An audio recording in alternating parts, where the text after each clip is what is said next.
दादा मला सांगा NCERT बाबत तुमची मागणी काय आहे आणि काय मागणी केलेली आहे तुम्ही? आणि आता बावनकुळे साहेबांना पण सांगितलंय की NCERT त्या अभ्यासक्रमातून जे सेंट्रल गव्हर्नमेंटचा बोर्ड आहे अभ्यासक्रमाचा त्याच्यातून छत्रपती शिवरायांचा नकाशाच वगळला गेलाय मराठा साम्राज्याचा. हा अधिकारच का यांना कुणी दिलाय मला एक कळत नाहीये की नरेंद्र मोदी साहेब जर छत्रपती शिवरायांच्या अरबी समुद्रातील स्मारकासाठी येत आहे आणि त्या छत्रपती शिवरायांचा केंद्राच्या अभ्यासक्रमातून नकाशाच काढला जातो मराठा साम्राज्याचा, असं का होतंय?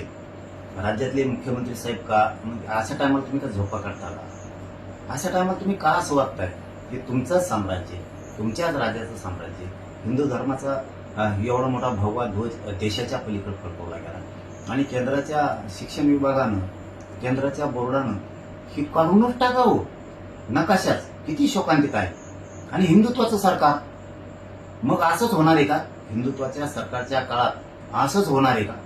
वारकरी संप्रदायाला त्रासच होणार आहे का? हिंदू धर्मातल्या लोकांना त्रासच होणार आहे का? हिंदू राजांचे असे नावच पुसले जाणार आहेत का?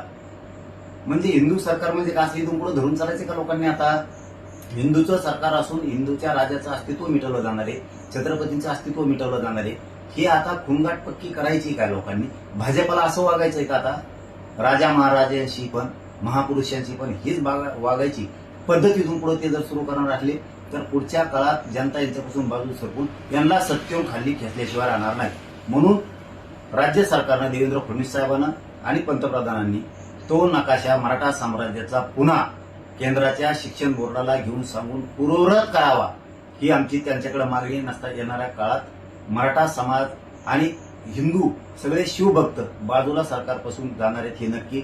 आणि आमचा विश्वास आहे की बावनकुळे साहेब या प्रश्नात आता आम्ही त्यांना कळवलंय तर ते मुख्यमंत्र्याला केंद्र सरकारला नक्की करून पुन्हा ते नकाशा आणतील ही आम्हाला आशा आहे. दादा मला सांगा NCERT बाबत तुमची मागणी काय आहे